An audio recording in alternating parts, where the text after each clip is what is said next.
She was 20 years old when her father signed her name on a debt contract and handed her to a stranger as payment. No warning, no choice, just a date, a dress she didn't pick, and a man twice her age waiting at the end of a dirt road. The whole town of Redstone Valley turned out to watch, not to celebrate, but to stare. Because everybody loves a tragedy when it doesn't belong to them. What happened next shocked everyone, including Aveline herself. This is her story. Stay until the end, because nothing about it goes the way you'd expect. Drop your city in the comments. I want to see how far this story travels. The morning Aveline Mercer got married, she burned the biscuits. She didn't mean to. She never meant to burn anything. Not the biscuits, not the small, careful life she'd been building inside her own chest for 20 years, quietly, privately, away from her father's debts and her mother's sighing and the particular cruelty of a town that had known your family's failures longer than it had known your name. But that morning she stood at the iron stove in the back of the Mercer house, staring at the smoke rising from the cast iron pan, and she did not move to fix it. She just stood there, hands at her sides, and let them burn. Her mother found her that way. Aveline, Ruth Mercer's voice came from the doorway, careful, thin, the way it always got when she was trying to manage something she didn't have the words for. The biscuits. I know. I know, Mama. Ruth crossed the kitchen and pulled the pan from the stove herself, setting it hard on the stone counter. The burned smell spread through the room like a verdict. She looked at the blackened biscuits for a moment, then looked at her daughter, and Aveline could see the thing her mother was carrying. That terrible mixture of guilt and practicality that parents wear when they've done something they cannot undo and have decided, in the quiet of their own hearts, that it was necessary. You need to start getting ready, Ruth said. Aveline turned from the stove. I am ready. Your hair is fine. Aveline, her mother's voice cracked on the second syllable, just barely. I need you to not be angry with me today. I'm not angry with you. That was a lie, and they both knew it. Aveline had been angry for 3 weeks, ever since the night her father came home from the bank with that specific look on his face, the one she'd learned to dread by the time she was 12. The look that meant something had been decided, something that would affect all of them, something that Elias Mercer had already made peace with in his own mind before he ever sat down to tell his family. He'd laid it out simply, the way he did everything. The farm debt, the note coming due, the bank's patience running out, and then the offer. Coulter Hayes, rancher, 35 years old, owner of the largest spread of land in the valley, had come to Elias with a proposition. He would settle the Mercer debt in full, every dollar. In exchange for Aveline's hand in marriage, her father had said yes before he told her. She found that out later from her younger brother Dell, who had been listening at the door the way 12-year-old boys do, half for curiosity and half because some animal instinct told him this was important. He'd come to her room that night, sat on the edge of her bed, and told her in a low voice that didn't quite sound like his own. Pa already said yes, Linny. He told Mr. Hayes yes that same afternoon. Aveline had sat with that information for a long time without speaking. She understood what it meant, not just the practical arrangement. She was sharp enough to grasp that immediately.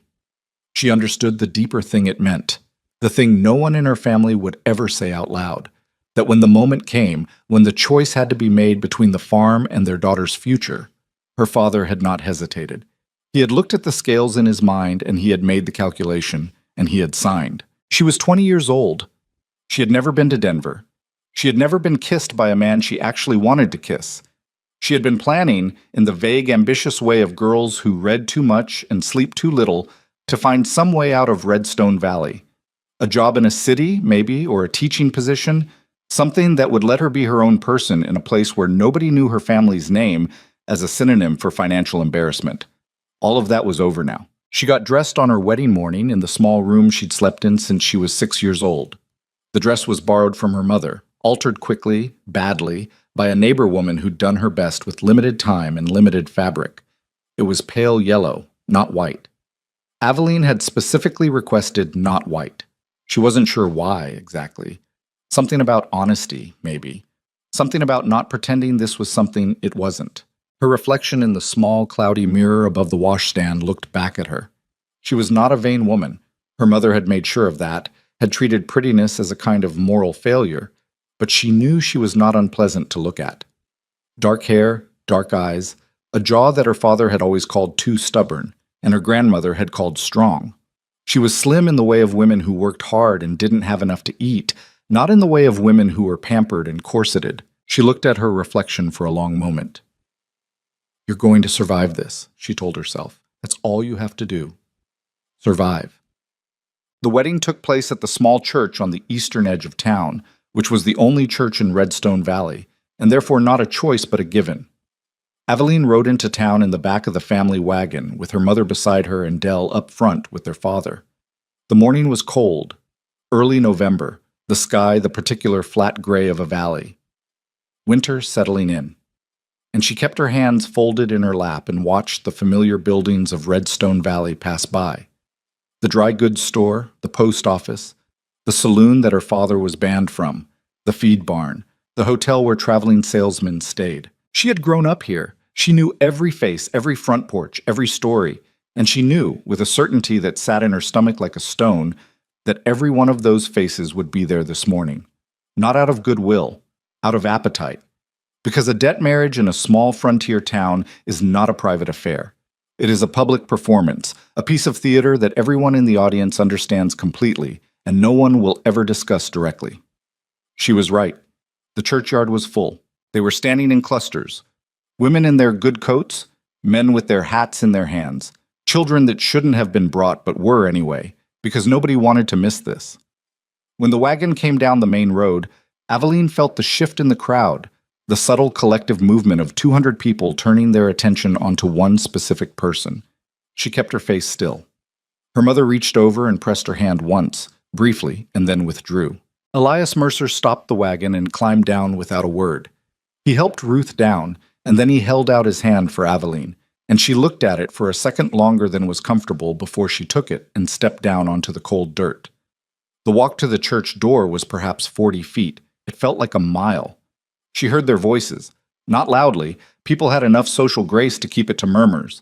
But in the quiet of a windless November morning, murmurs carry. Mercer girl. Debt marriage, I heard. Hayes must have wanted a young one. Poor thing. That last one came from a woman she recognized, Nora Whitfield, who had 3 daughters of her own and a husband who drank quietly instead of loudly, which apparently made him respectable. Poor thing. Said with genuine sympathy, which was somehow worse than mockery, because sympathy meant they had already decided who she was in this story. The tragic girl. The one who didn't get a choice. Don't, she told herself. Don't look at them. Don't give them anything to remember. She walked into the church with her head up. Coulter Hayes was already there. He was standing at the front of the church, beside the minister, and when Aveline walked in through the doors, he turned and looked at her. That was the first time she saw him clearly. She'd seen him before. Redstone Valley was not large enough for a man of his prominence to be a stranger. But she'd never looked at him directly. Not like this. Not with the understanding that this was the man her life was being handed to. He was taller than she'd remembered. Lean, not in the way of a man who'd gone without, but in the way of a man who worked hard and didn't stop moving. Dark hair with the first gray coming in at the temples, a jaw that had seen more sun than a razor lately. His face was not unkind. That was the thing she noticed first and couldn't quite account for. She had been preparing herself for something harder, something that matched the word transaction that kept circling in her mind, and instead she found a face that was simply tired. Weathered. A man's face. Not a cruel one. He was wearing a dark coat that fit him well. He had made an effort. She noticed that too. Their eyes met for a moment. His expression didn't change, didn't soften into the false warmth people put on for public occasions, didn't harden into anything that would have confirmed her fears. He just looked at her, steady, and gave a single small nod. Like he was acknowledging something, like he understood what this was and what it cost her, and wasn't going to pretend otherwise. She filed that away and said nothing. The ceremony was short. The minister, Reverend Cass, was a decent enough man who had the good sense to keep things brief when brevity was merciful. The vows were standard. Aveline said the words she was supposed to say. Her voice did not shake. She was proud of that. Beside her, Coulter said his own vows in a low, even voice, like a man making an agreement he intended to keep. When it was done, he did not try to kiss her in front of everyone. He offered her his arm to walk out. That was it. She took his arm because she didn't know what else to do, and they walked back down the aisle together, and she felt the eyes of the entire town on her back like heat from a fire, and she kept walking, kept her shoulders level, kept her face composed. Outside in the churchyard, her mother hugged her with the tight, desperate grip of a woman who is trying to transfer her regret through physical contact. Her father shook Coulter's hand. Dell stood to one side, looking at his shoes. Then, in the way of these things, it was over, and she got into a different wagon. Coulter Hayes Ranch was 6 miles northeast of Redstone Valley, up into the hills where the land rolled and the juniper grew thick, and the wind came down off the higher mountains with a cold edge even in autumn. The drive took a little under an hour. They made it mostly in silence. It was not a hostile silence. Aveline had been bracing for hostility, had been cataloging in her mind all the ways a man with power over a woman could make that power felt. The sharp remarks, the cold dismissiveness, the small cruelties that are impossible to name but impossible to miss. She'd watched enough marriages in Redstone Valley to have a full vocabulary of quiet suffering. Instead, Coulter Hayes drove his wagon in silence and let her keep hers. Once, about halfway through the drive, he said, "Are you cold?" She was, a little. The November wind was coming down hard off the hills. "I'm fine." He reached behind the wagon seat without looking at her and produced a folded wool blanket. He held it out. She took it, unfolded it, laid it across her lap. The wool was heavy and smelled like cedar and horse and something else she couldn't name. "Thank you," she said. That was the whole conversation. The ranch appeared as they came over a low ridge. She saw the main house first, a long, solid structure of pine logs and river stone, not elegant but substantial, built to last. Behind it, at a distance, a barn twice the size of her family's entire property, and beyond that a series of smaller outbuildings she couldn't identify yet. Corrals along one side, a kitchen garden that had been put to bed for winter, the earth turned over, the beds covered with straw. A windmill, a well with a stone surround. It was not what she had imagined. She wasn't sure what she had imagined exactly. Something more austere, maybe, something that would match the transaction she'd been handed. Instead, the place had the particular quality of somewhere that had been steadily, quietly cared for over a long period of time. Not a showplace, a home. Someone had planted the 3 cottonwood trees along the south side of the house, had tended them over years until they were large enough to provide shade in summer. Someone had built the stone wall along the garden in a way that was more careful than strictly necessary. She found herself looking at the cottonwoods as Coulter brought the wagon to a stop. "This is it," he said. "Simple. Not proud, not apologetic, just factual." "It's bigger than I expected," she said. 1,200 acres. Runs up to the timberline on the north side." He climbed down from the wagon and came around to her side. He offered his hand. She took it and stepped down. His grip was firm and impersonal, and he released her hand as soon as she was on the ground. "I'll show you the house," he said. "Then I'll let you settle. I've got work to finish before dark." "All right." She followed him to the front door. The inside of the house surprised her again. It was clean. That was the first thing. A single man's house in the middle of ranch country, and it was clean. Not spotless, not the performance of cleanliness, but the real thing, the kind that comes from habit and personal preference rather than anticipation of visitors. The floors were swept. The windows, though clouded with November, had been recently wiped. There was a fire laid in the stone fireplace, not yet lit, ready to go. The main room served as a combined living and eating space, with a heavy wooden table capable of seating 6 and 2 chairs near the fireplace, one of which was positioned beside a small table with a lamp and a stack of books. "Reading chair, Secte," he read. She noticed that. The kitchen was along the back. A proper iron stove, a long counter, shelves of preserved jars in rows. A door leading out to what was probably a root cellar. Everything orderly, functional. He led her through a short hallway to 2 doors. He opened the first one. "This is yours." She looked in. A bedroom, a real one. Not large, but not small either. A proper bed with an iron frame, a mattress that wasn't straw, a quilt that had been pieced together from dozens of different fabrics, a washstand with a basin, a window looking north toward the hills, a small chest of drawers, a hook on the back of the door, and empty. Entirely, pointedly empty of any of his things. She looked at the room, then she looked at him. "The other room is mine," he said. His voice was even, matter of fact. You have this one. The lock works. He paused. I want you to know that. She didn't say anything for a moment. There's a key on the washstand, he added, and then he looked away toward the window, as if something outside required his attention. I'll be in the barn if you need anything. Supper's usually around 6.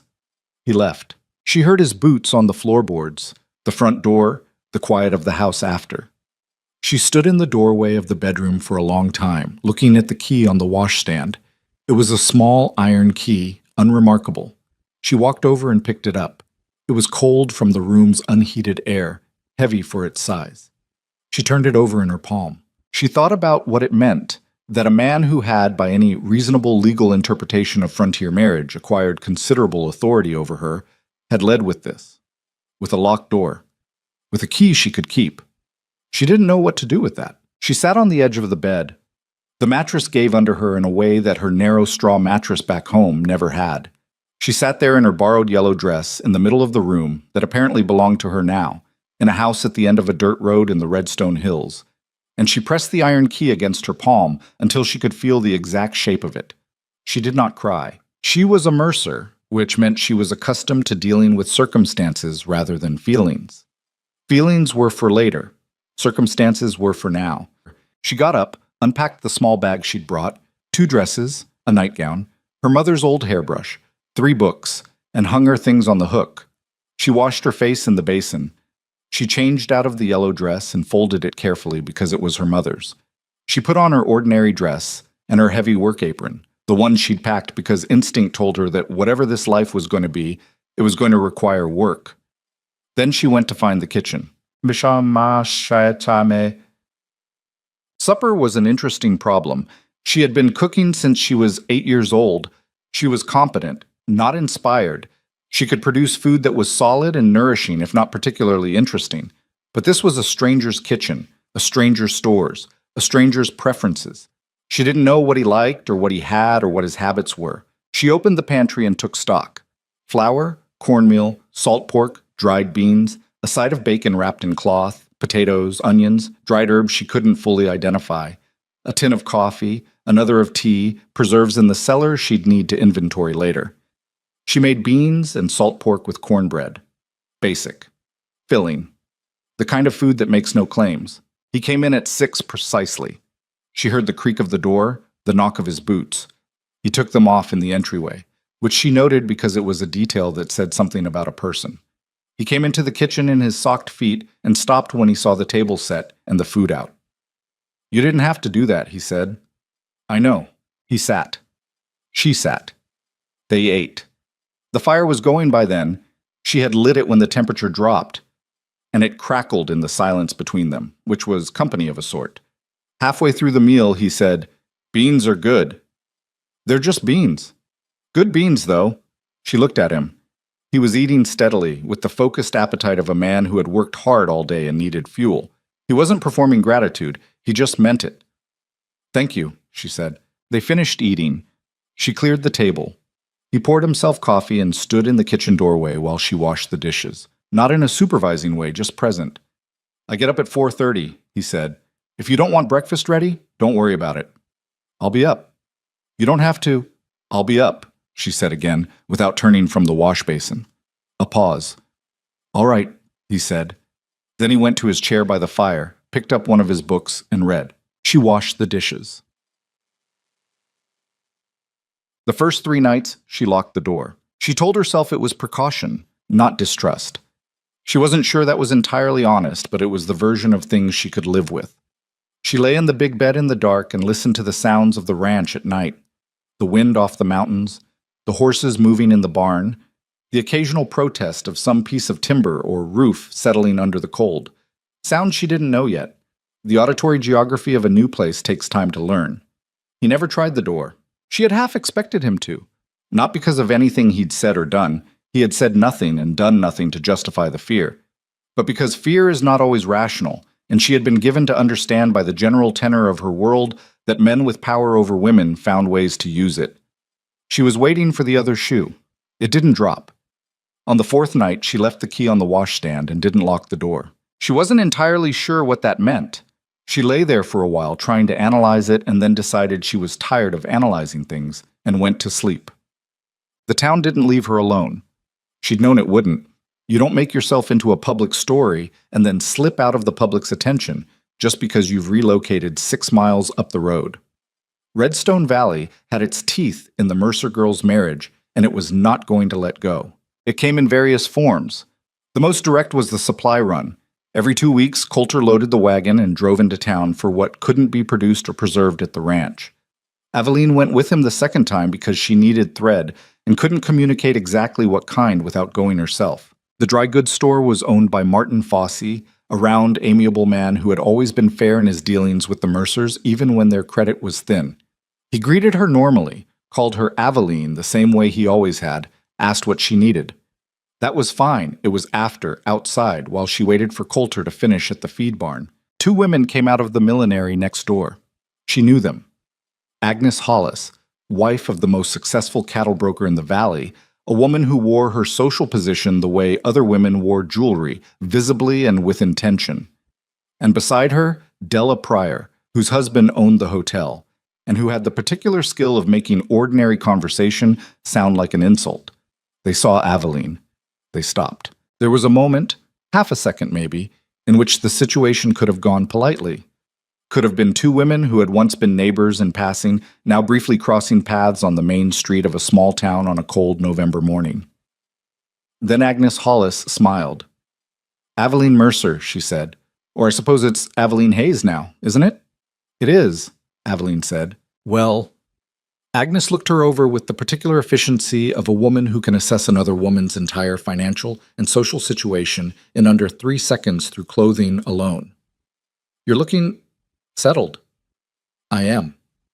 "How is life up at the Hayes Ranch?" Della asked. She had wide, pleasant eyes and a way of asking questions that made them sound like they were about one thing when they were obviously about another. "It's good," Aveline said. "Busy."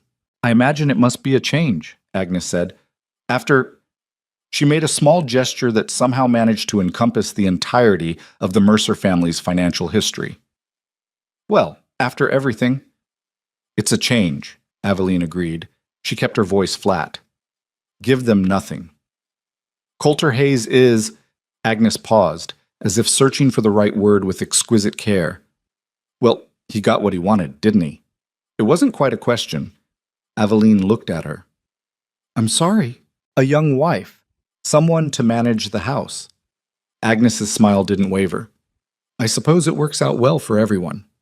"My family is out of debt," Aveline said. "Yes, it worked out." "Of course." Agnes touched her sleeve. "And we all think it's just wonderful that Elias found a solution."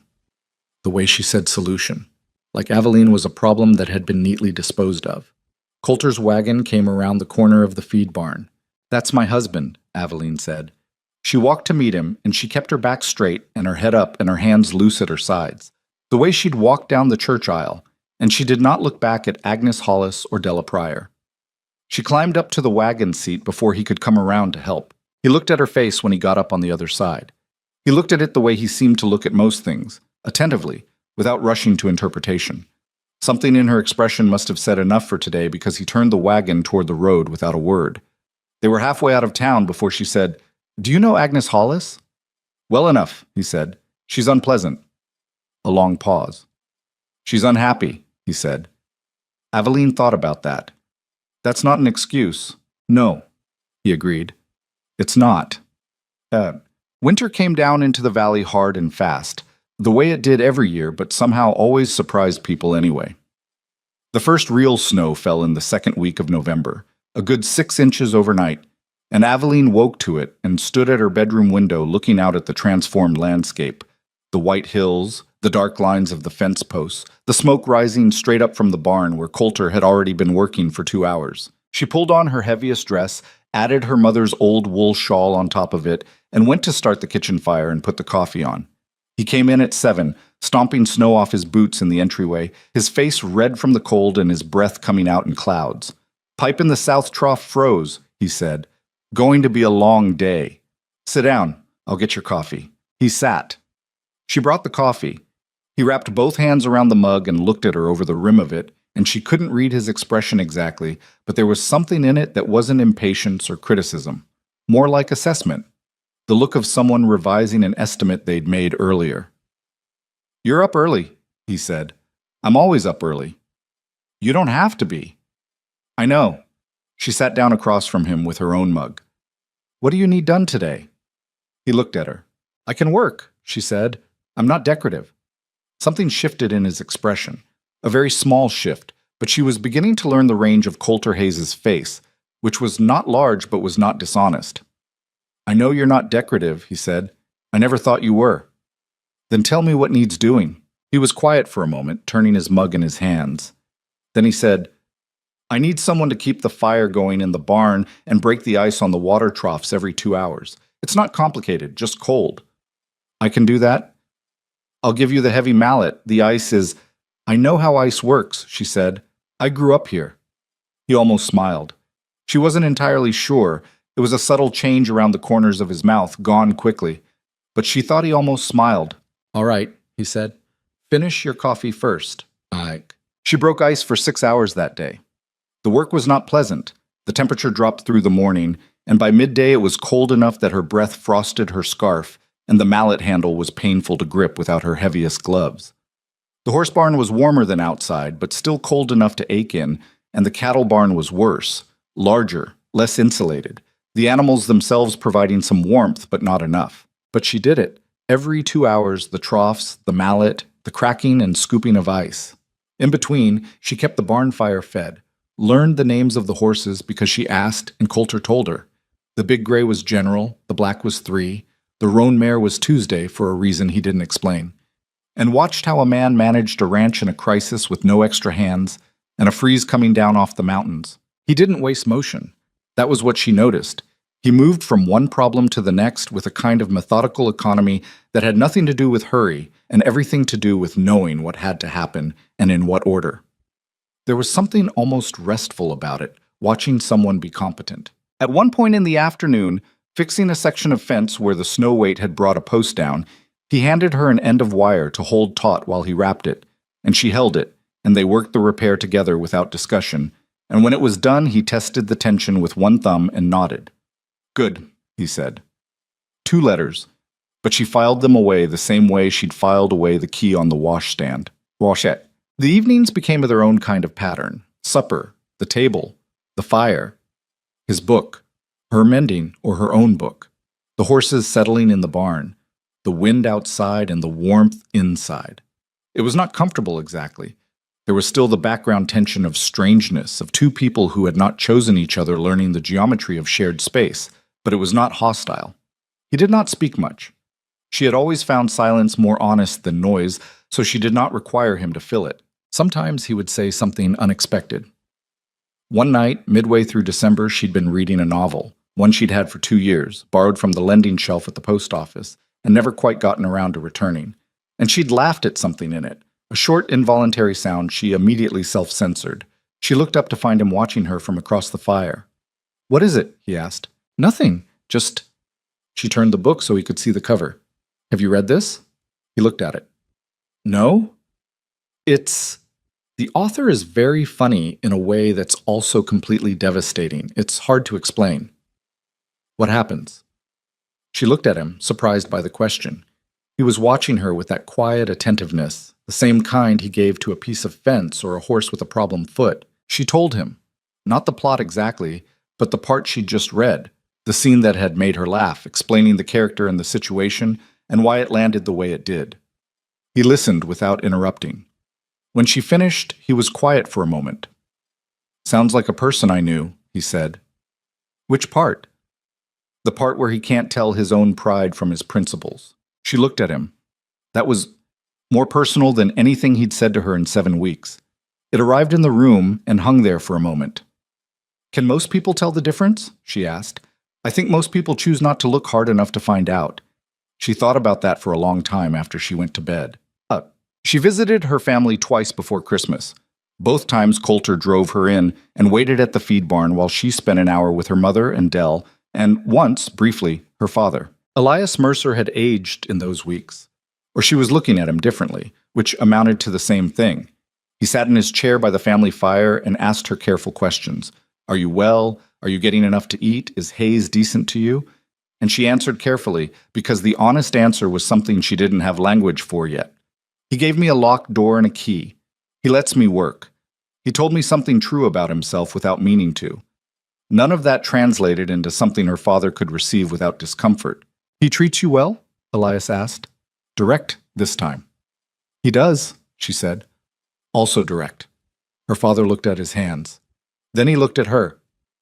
The thing he was carrying was there in his face, visible. That compound of shame and relief and love that a parent wears when they've traded their child's peace for their family's survival and are trying to decide what they are because of it. She didn't help him. She wasn't ready to help him yet. The debt is cleared, he said. All of it. I know. Aveline? I know, Papa.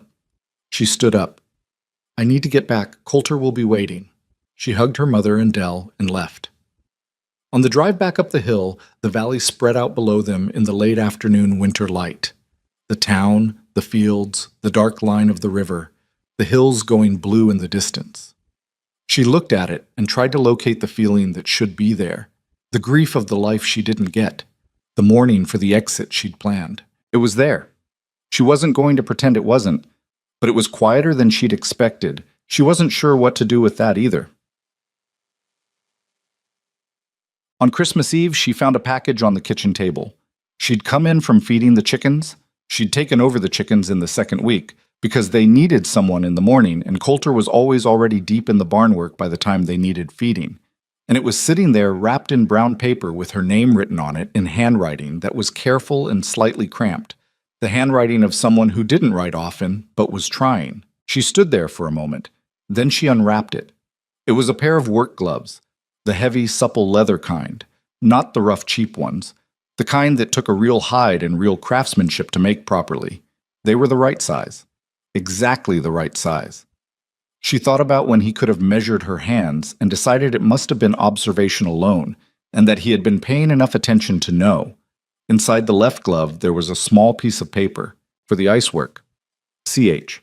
She sat down at the kitchen table, still in her coat, and held the gloves in her lap. He was not a man who expressed things in words. She was beginning to understand that. But he expressed them in other ways. In the key on the washstand, in letting her work beside him, in asking what happened in her book. In gloves that fit. She was not in love with Coulter Hayes on Christmas Eve of her first winter at the ranch. But she was beginning, slowly, carefully, the way ice melts from the edges first, to understand that he was a good man. Not a perfect one. Not easy or warm or naturally communicative, but a man who kept his word, who saw her as a person with a measure of accuracy that embarrassed her when she thought about it, who had given her a house that could become a home if she let it. She put the gloves on. They fit exactly right. She wore them that afternoon when she went out to break the ice on the troughs, the cold cracking down off the mountain and the snow coming again. And every time she swung the mallet, she felt the weight of the handle against the good leather, and she thought, not for the first time and not for the last, that surviving was not the only thing available to her here. That was the first time the thought arrived clearly, and she held it carefully, the way you hold something fragile in the cold. The winter was not over, but it was perhaps halfway through. January came in like a fist. The temperature dropped to places the thermometer on the barn wall struggled to register, and the wind off the northern ridge stopped being weather and started being something more personal, something that found the gaps in your coat, in your thinking, in whatever you'd been telling yourself about how you were doing. Aveline learned in the first week of the new year that winter on a working ranch was not the same thing as winter in town. In town, winter was an inconvenience. Out here, it was an opponent with intentions. She got up every morning at 4:15 now, 15 minutes before Coulter's alarm, because she had decided without saying so that she would not be the person in this arrangement who needed to be waited on. The kitchen fire first, then the coffee, then the water for oats, and by the time he came down the hallway in the dark, she had the stove going and the room warm enough to think in. He never commented on it. He just sat down and accepted the coffee the way a man accepts something he has decided to trust. And they sat in the early dark together, not talking much, the fire doing most of the work. It was in those mornings, the cold ones, the ones where the windows were frosted solid, and the only evidence of the world outside was the sound of the wind. that Aveline began to understand something about Coulter Hayes that she couldn't have understood from a distance. He was not a man made for small talk or for the performance of feeling. What he had instead was a quality she didn't have a clean word for, a kind of steady, undemonstrative presence. He was simply there, fully and without condition. And after a winter of being in that presence, she began to recognize how rare it was. Her father had always been somewhere between here and his next problem. Even in his best years, Elias Mercer was a man whose attention leaked away from the immediate moment, distracted by what he owed or what he planned or what he feared. She had grown up with that particular loneliness, the loneliness of being in the same room as someone whose mind was always somewhere else. Coulter was always where he was. She didn't know yet if that was a quality or just a fact about him, but she kept noticing it. One morning in mid-January, nursing her second cup of coffee while he laced his boots, she asked him something she'd been turning over for weeks. "Why did you do it?" He didn't look up from his boot. "Do what?" "The arrangement. With my father." She kept her voice even, matter of fact, because she was asking for information, not a fight. "You could have hired a housekeeper. You could have done without. Why take on a wife you didn't know?" He finished with the boot, sat back, looked at her across the table with those level, unhurried eyes. "I've been working this ranch alone for 9 years," he said. "That's not an answer. It's part of one." He picked up his coffee mug. "Your father came to me, not the other way around. He needed someone to help him, and I'd been thinking about whether this place needed something different than what it had." He paused. "That sounds cold," she said. "It sounds cold." "Maybe." He set the mug down. "I'm not going to lie to you and say I was swept off my feet by the idea of you specifically. I didn't know you. I knew your family's situation. I knew you were 20 and educated and practical, and I knew what this ranch needed." It was the most honest thing he'd said to her in 2 months, and she appreciated it and resented it simultaneously, which seemed to be the mode this marriage operated in. "And what about what I needed?" she asked. He was quiet for a moment. Something moved across his face. Not guilt exactly, but something adjacent to it. "I thought about that," he said. "I'm not sure I got it right." She looked at him. He held her gaze, didn't look away, didn't offer anything additional. Just that. "I'm not sure I got it right." Said the way a man says something true when he doesn't have anything more comfortable to offer instead. She picked up her mug. "At least you thought about it." "For what it's worth, more than nothing," she said, and she meant it, and she let the conversation end there. February brought a thaw. Brief, false, the kind that tricks the ground into softening before the cold comes back and freezes everything again harder than before. Coulter called it the January lie, even though it came in February, because his father had called it that, and his father's definition was good enough. In the false thaw, she asked him to teach her to ride properly. She knew the basics. Every girl in a frontier valley did, out of necessity. But she knew them the way you know something you've only ever had to do badly in an emergency. Coulter had 6 horses, and she'd been relying on the wagon or her own feet to get anywhere, which was impractical, and she knew it, and it irritated her. He took her out to the paddock on the first dry morning with the roan mare Tuesday, and he showed her how he wanted her to hold the reins. Not death-gripping them, not loose and careless, but present. "You're having a conversation," he said. "You're telling her things through your hands. She needs to feel you thinking." Horses don't read minds. They read hands. Same thing, mostly. He adjusted her grip without asking permission, just moved her fingers into the right position, practical and impersonal. His hands were rough from the cold and the work, the kind of rough that came from decades of use. He stepped back. "Now walk her. Don't push. Let her find the pace and then match it." She walked the mare around the paddock. Tuesday was not a difficult horse. She was settled and sensible, the kind of mare that tolerated uncertainty in her rider without taking advantage of it. But Aveline could feel what he meant about the conversation. There was a dialogue happening through the reins, a back and forth that required attention. She came around the paddock twice, then a third time with more confidence. When she pulled up, Coulter was leaning on the fence post with his arms crossed, watching with that same careful attention he gave everything. "Better," he said. "Don't patronize me." "I'm not. First 2 rounds you were bracing. Third one you stopped." She looked at him. He was right, and she knew it. "What changed?" "You stopped waiting for her to do something wrong." She thought about that. Is that a metaphor for something? It's a thing about horses, he said, and walked back toward the barn. She stayed out for another hour, alone with the mare, working the paddock until her thighs ached and the cold came back down off the hills. She didn't stop when it started. She stopped when she felt the thing he'd described: the conversation, the mutual attention, the not waiting for something to go wrong, settle into the way she was sitting, and she could hold it without trying. By March, she could ride anywhere on the property. She started doing the east fence checks on Tuesday, saving him 3 hours every other day. He didn't tell her to do it. She just did it, and he adjusted his own schedule around it without comment, and that was how they worked out the division of things. Not by agreement, but by each person moving into whatever space needed filling. The gossip didn't stop. She had known it wouldn't, but she'd hoped the physical distance of 6 miles would dilute it. It didn't.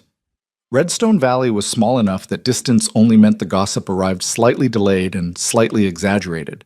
It came to her through her mother, who tried to report it gently and failed because Ruth Mercer had never been able to deliver bad news gently, only apologetically. "People are saying things," Ruth told her on one of her visits, in the low voice she used for things she didn't want Dell to overhear. "Agnes Hollis has been talking at the socials about the arrangement." "What specifically?" Aveline said, because she was not interested in vague distress, only concrete information. "That your father essentially sold you." Ruth pressed her lips together. "That Coulter Hayes bought himself a young housekeeper and dressed it up as a marriage." Aveline was quiet for a moment. "And what do people think of that?" "Some people think it's shameful for your father. Some people think it's—" Ruth stopped. "Say it." "Some people think you're lucky, that you latched onto the best propertied man in the valley before anyone else could." Ruth looked at her hands. "I'm sorry, Linny." "Don't be sorry. I needed to know." Aveline looked out the window at the familiar street. "It doesn't change anything." "It doesn't bother you?" She thought about that honestly. "It bothers me that it's the only story they can see," she said. "I bother them because I don't fit the version they've decided on. If I look miserable, I'm proof that it was tragic. If I look all right, I must be calculating." "You are all right, aren't you?" Her mother looked at her with naked worry. Truthfully, Aveline considered the question, the real one, not the social one. The true accounting. The early mornings, the ice work, the horses, the evenings by the fire, the Christmas gloves, the conversation about pride and principles, the way Coulter had looked at her and said, "I'm not sure I got it right." "I am," she said. Truthfully, "I don't know exactly what it is yet, but I'm all right in it." Her mother reached across and squeezed her hand. "That's more than a lot of women can say." "I know," Aveline said. "That's the part that bothers me most." Spring came late and badly, the way it often did in the valley. A grudging concession from the weather, 2 steps forward and 1 step back. Mud season before green season, the ground heaving up rocks that had been underground all winter as if the earth was clearing its throat. She planted the kitchen garden in April, earlier than most would have risked it. Coulter watched her turning the beds from the barn doorway one afternoon, and came over after a while with his coffee, and stood beside the turned earth looking at the rows she'd laid out. "You've done this before," he said. "Every year since I was small. My mother's garden. You've expanded it." She looked at the beds. She had in fact added 2 rows on the south end. "I hope that's all right." "It's your garden." She looked at him. He meant it plainly. Not as a legal statement about property, but as a simple acknowledgement of fact. She was the one who worked it. It was hers. She turned back to the soil. "I want to add fruit trees," she said, "along the south side of the house. Apples, maybe a couple of pears." "Ground's good for it there." "I know. I checked the drainage." He looked at her with that expression she'd started calling his revising look. The one she'd noticed that first morning with the coffee, where he was quietly updating whatever assessment he'd made earlier. She'd come to find it less irritating and more reassuring. It meant he was paying attention. It meant his idea of her was built from observation, not assumption. "I'll get the trees from Harrow's when I go for supplies," he said. "Make a list of what you want." She made the list that evening at the kitchen table, looking up varieties in the one farming almanac he owned, cross-referencing with the climate notes in the back. He sat across from her reading his own book, and every once in a while she'd ask him something. "How deep does the frost get on the south side? Does that slope drain toward the house or away?" And he'd answer without looking up, and she'd go back to her list. It was so ordinary that she almost missed what it was. A married couple at a kitchen table in the evening, one with a list, one with a book, talking without the weight of having to talk, like people who had arrived together at some place that had no name but was comfortable to be in. She put down her pencil and looked at him. He was reading. His glasses, reading glasses he only used at home, wire-rimmed, slightly bent on the left side, sat low on his nose. There was a tension in his jaw that was always there, she'd noticed, the kind that comes from years of managing things alone, of being the last line of problem-solving. She wondered if it ever relaxed fully. She wondered if he knew it was there. "Coulter?" He looked up. "Thank you," she said, "for the trees." He studied her for a moment. "You don't have to thank me for things that are reasonable." "I know I don't have to." She held his gaze. "I'm doing it because I want to." He looked back at his book, but the tension in his jaw was slightly different after that, and she filed it away the same way she filed away everything. The key, the gloves, I'm not sure I got it right. Dell came to visit in May, riding out on the family's one decent horse with a note from their mother, and what appeared to be no other purpose than to see the ranch and eat something other than whatever Ruth was producing that week. He was 13 now and had grown 2 inches since the wedding, all of it in his legs, so he looked slightly unfinished, like a foal that hadn't quite sorted out its own proportions. Aveline fed him lunch and showed him the property while Coulter worked the northern pasture. Dell asked questions about everything: the horses, the well, the smokehouse, the way the barn was built, with the particular appetite of a boy who was young enough to still find other people's lives fascinating rather than threatening. "Is he good to you?" Dell asked eventually.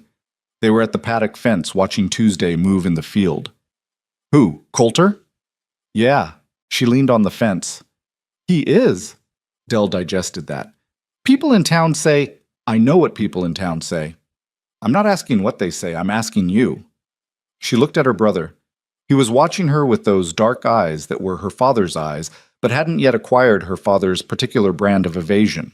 He was still at the age where he looked at things directly and expected direct things back. "He's a fair man," she said. "He works hard. He tells me the truth even when it's not comfortable." She paused. "He treats me like I have a brain, which is more than I can say for most of the men in that town." Dell nodded slowly. "You seem different." "Different how?" He thought about it with the seriousness of a 13-year-old who is trying to say something real. "Less like you're waiting for something to go wrong." She looked at him. That was accurate in a way that surprised her coming from a 13-year-old boy. "I'm still waiting," she said honestly. "I'm just doing other things while I wait." Dell grinned. "That sounds like you." Coulter came back from the north pasture that afternoon and found Dell in the barn asking questions about the horses. And instead of being put out by the intrusion, he spent 40 minutes explaining the bloodlines of the 3/4 horses he kept for cutting work, in more detail and with more evident interest than Aveline had ever heard him use about anything. She stood in the barn doorway and watched her husband talk to her little brother about horses, and found, with a small private surprise, that something in her chest was softer than it had been in November. She didn't name it. She wasn't ready to name it. But she knew it was there. The gossip found a new angle in May when someone, she suspected Della Pryor, who had the particular talent of knowing things she shouldn't, spread the information around town that Aveline had been seen doing fence work and ice breaking and barn maintenance alongside her husband. The story that came back to her via her mother via a conversation at the dry goods store was that people felt this was evidence of exactly what they'd suspected, that Coulter Hayes had purchased himself a farm worker, not a wife, that she was being used for labor, that it was, if anything, worse than they'd thought. She heard this and sat with it for a while, feeling the particular frustration of a story that can only be read one way, regardless of what is actually true. She was working because she chose to. She was working because it made the days meaningful, because the physical labor of the ranch was the first thing in her adult life that produced clear, visible results. The fence stood, the garden grew, the horses were healthy and fed. She was working because being useful in a real way was better than the decorative uselessness that women in town were praised for. She was working because Coulter never asked her to, and that made it hers. None of that fit into the version of the story Redstone Valley was interested in telling. She mentioned it to Coulter that evening, not because she needed him to fix it, but because she was tired of carrying things silently, and she'd found that saying them out loud in this kitchen, to this man, made them smaller. "People think you're exploiting me," she said. "The labor thing." He set down his book. "Do you think that?" "No." "Then it doesn't matter what they think. It matters to me that they're wrong and I can't correct it." He was quiet for a moment, that jaw tension working. "What would you say to them, if you could?" She thought about it. "I'd say that I'm not a victim of this arrangement, and I never was. I made a choice. Not the choice I would have made freely, maybe, but once it was made, it was mine to live, and I've been living it on my own terms." She looked at him. "But they don't want that story. The interesting version is the tragic one." Coulter looked at her for a long moment. Then he said, "You know what I notice about the people in that town who talk the most?" "What?" "They're all sitting still. Same chair, same house, same opinion they had 10 years ago. You're moving." He picked up his book.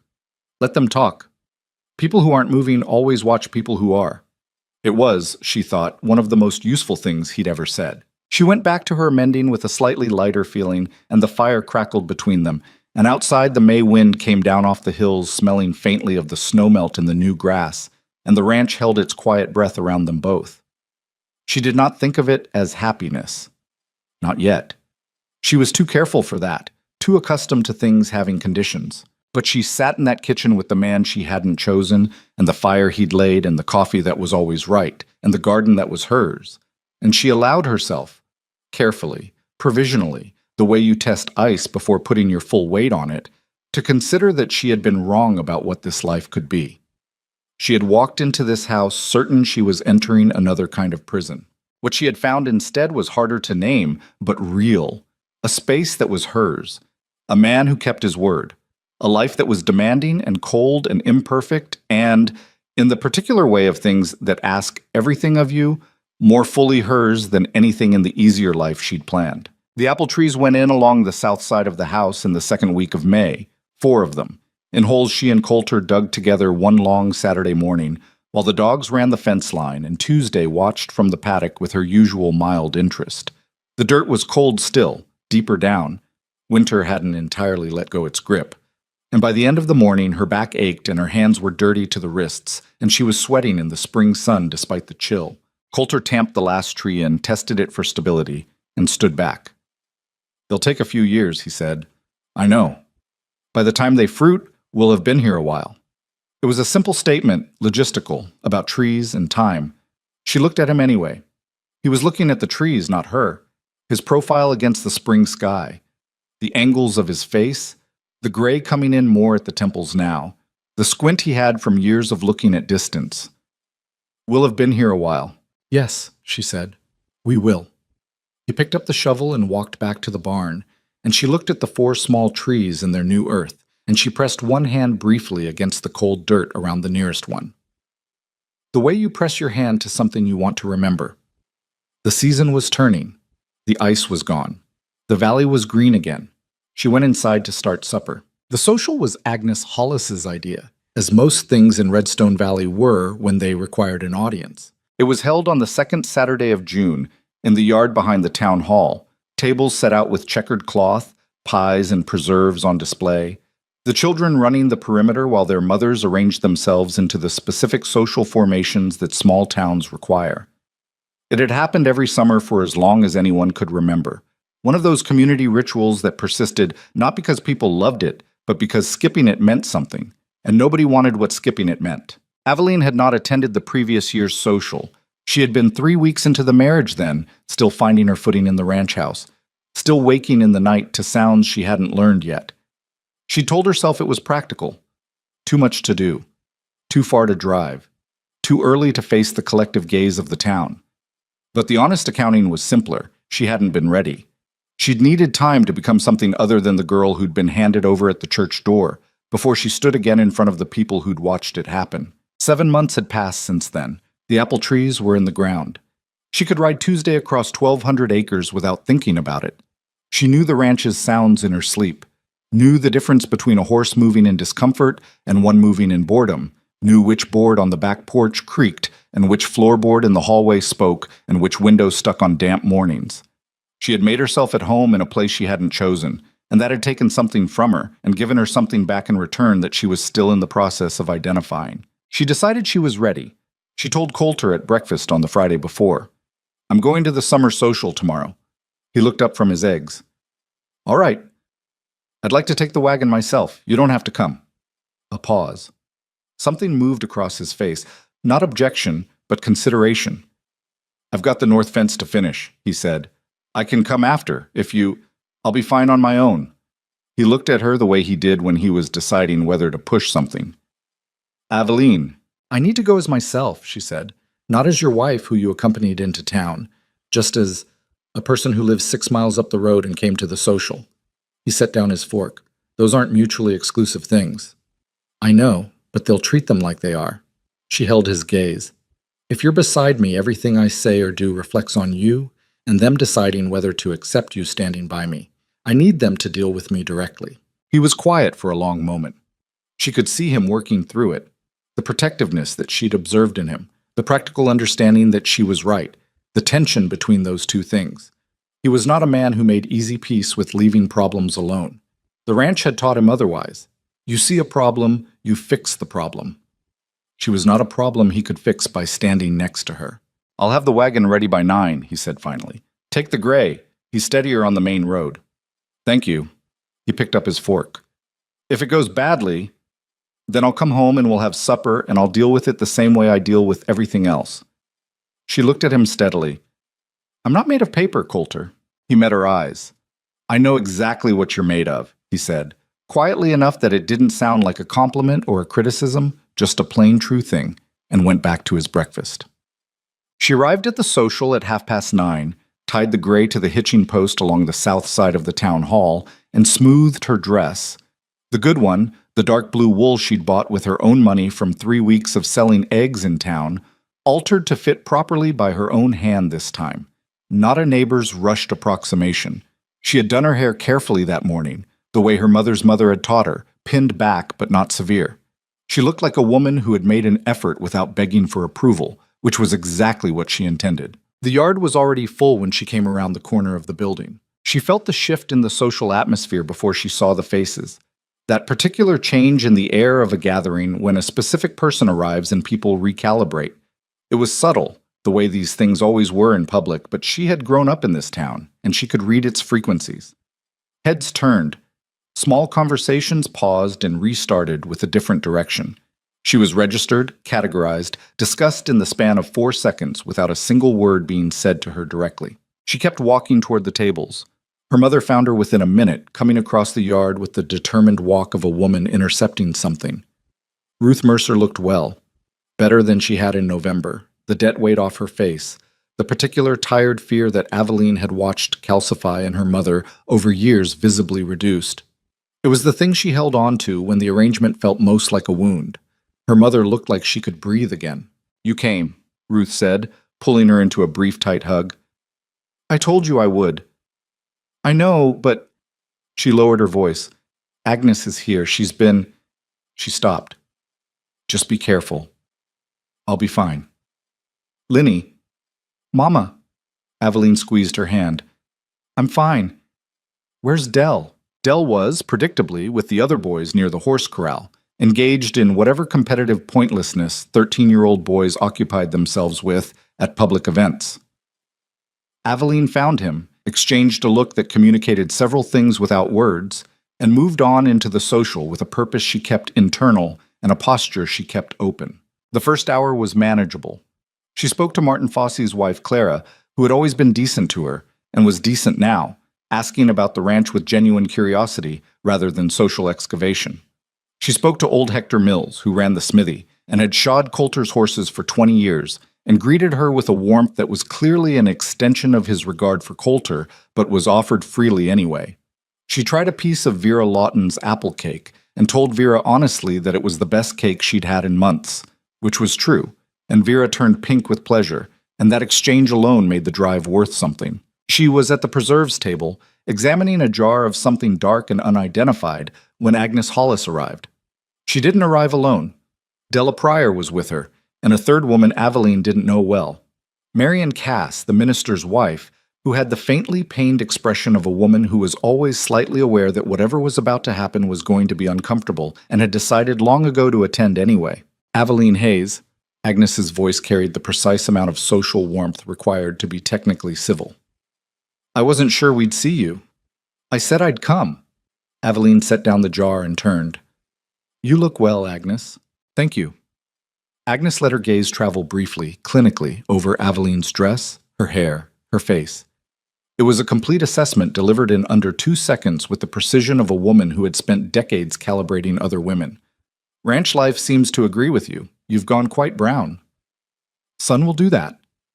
We don't usually see women of... Agnes paused. Property, working the fences and such. There it was. The angle, the entry point. The careful insertion of the narrative that Agnes had apparently been constructing in Redstone Valley's collective conversation for the past 7 months. Aveline heard it clearly. Women of property, with its implication that Aveline was not, in fact, property, but was being used like it, that any woman working fences must be working them against her will or beneath her dignity. I work because I choose to, Aveline said. Turns out I prefer it to sitting still. Della made a small sympathetic sound. Of course.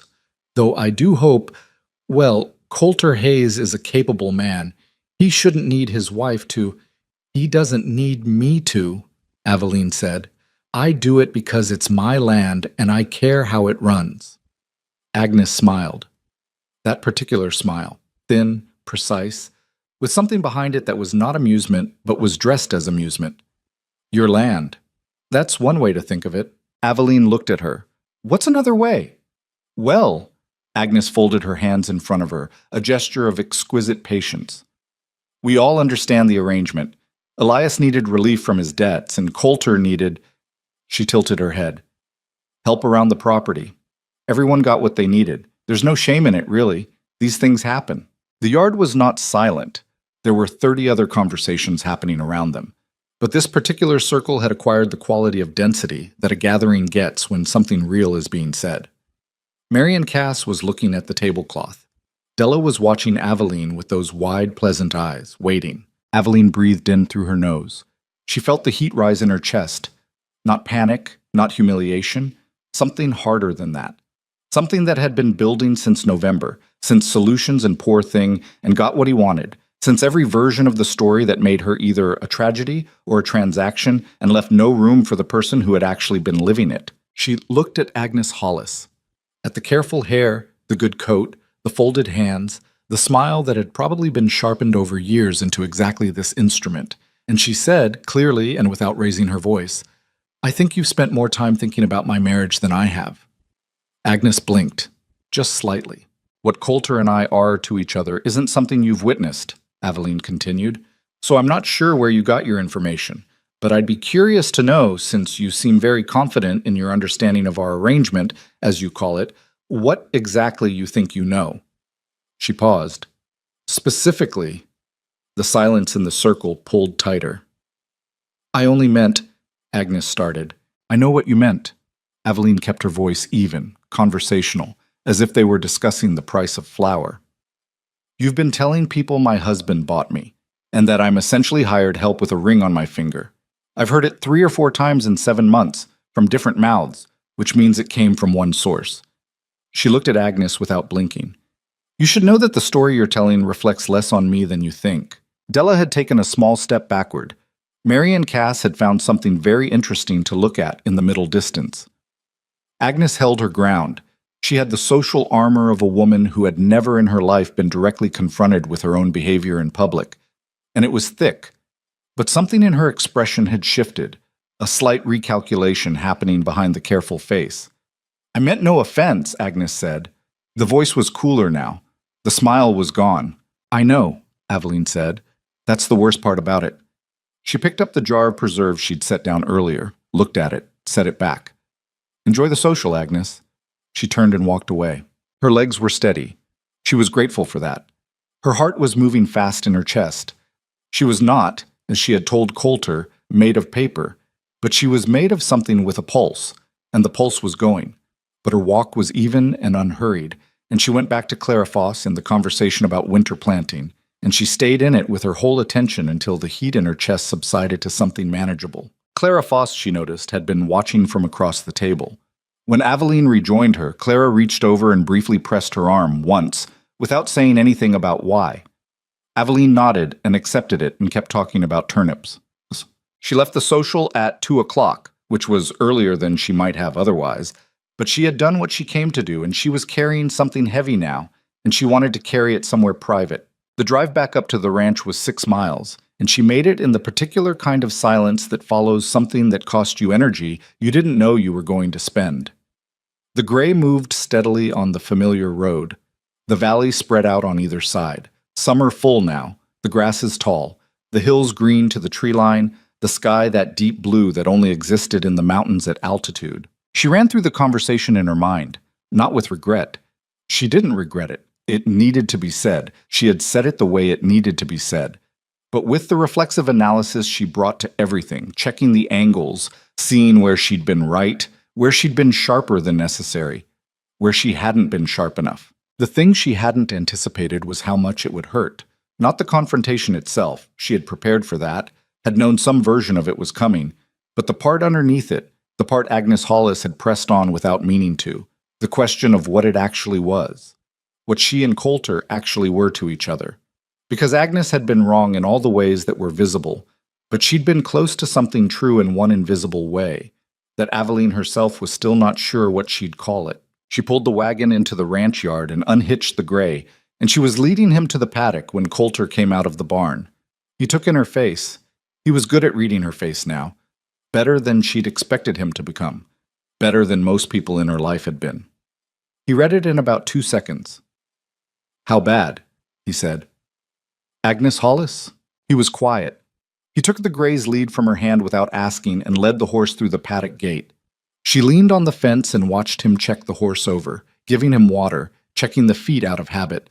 Always the feet, every time, without fail, because that was the kind of man he was about things in his care. When he came back out and latched the gate, she told him. All of it. She told it straight, the way she told him everything. Without performing distress, without underplaying it, just the facts of what had been said and what she had said back. He listened without interrupting. His hands were still on the fence post by the end of it. "You said that to her," he said. "Yes. In front of people. In front of Della Pryor and Marion Cass and whoever else was close enough to hear, which in Redstone Valley means everyone will know by Monday." He was silent for a moment. She couldn't read what was moving across his face. It was doing something more complicated than usual, cycling through things she didn't have names for yet. "Good," he said. She looked at him. "I should have—" He stopped, pressed his lips together, started again. "I've been letting it go on too long, thinking if I ignored it, it would find something more interesting to do." He looked at her steadily. "That was wrong. It was wrong of me to leave you to manage it alone." She felt something shift in her chest, not dramatically. It was not a large visible thing, but it was real, the way real things are. "I didn't need you to manage it," she said. "I know you didn't. That's not what I meant." He turned to look at the paddock, where the gray was already settled with his water. "I meant that you shouldn't have had to. Those people aren't just bothering you because of who you are. They're bothering you because they think I don't care enough to make it worth their while to stop." She looked at the side of his face. "What are you going to do?" He was quiet for a long moment. She knew that look, the methodical interior inventory of a man who is working out a problem from first principles. The same look he gave a broken piece of equipment or an ailing animal. Nothing rushed, nothing skipped. "I need to think about it," he said. "Coulter, I need to think about it right," he said. "Not fast." She accepted that. He was not a man who did things fast when the situation asked for precision, and she had learned in 7 months that his slow thinking was more reliable than most people's quick thinking. They went inside. She made coffee. He sat at the table with the look still on his face, and she left him to it, because that was also something she'd learned. When Coulter was working on something internal, the most useful thing you could do was not interrupt. He drank his coffee. She started supper. The ranch settled around them in its evening rhythms, the horses quieting, the birds finishing their last runs at the feeders, the light going gold and then orange on the hills. At the table, eating, he said, "Did it do any good?" "What you said to her?" Aveline considered. Marion Cass pressed my arm after. That was something, and Clara Fossey. A couple of other people were close enough to hear, and I think some of them were glad someone said it. She pushed food around her plate. Agnes wasn't sorry, she was just recalibrating. That's what I thought. She'll find another angle. Yes, he said. She will. She looked at him. You can't stop people from talking. I'm not interested in stopping people from talking. He set down his fork. I'm interested in making the thing they're saying irrelevant. How? He looked at her across the table. In the evening light, with the lamp between them and the windows going dark with the late sunset, his face was clearer to her than it had been in November. She knew it now, knew which lines were concentration and which were worry, and which were just his face's natural grammar. She knew the jaw tension and the reading glasses and the careful handwriting on a piece of paper inside a work glove. I have an idea, he said, but I need to be sure it's right before I say it out loud. That's not an answer. No, he agreed, but it's honest. She looked at him for another moment. Then she picked up her fork. All right. Outside, the summer dark was coming in off the hills, and somewhere up in the timberline, an owl had started its evening complaint, and the ranch held its breath around them the way it did, reliable and solid, the way things built carefully over a long time tend to be. She cleared the table. He refilled the coffee. He went to his chair by the fire, and she sat across from him, and they were quiet together in the way they had learned to be quiet. Not the silence of strangers, not the silence of avoidance, but the silence of two people who had run out of the need to fill space with sound. She thought about what Agnes Hollis had said. Coulter Hayes got what he wanted. And she thought about what Coulter had said in January. I'm not sure I got it right.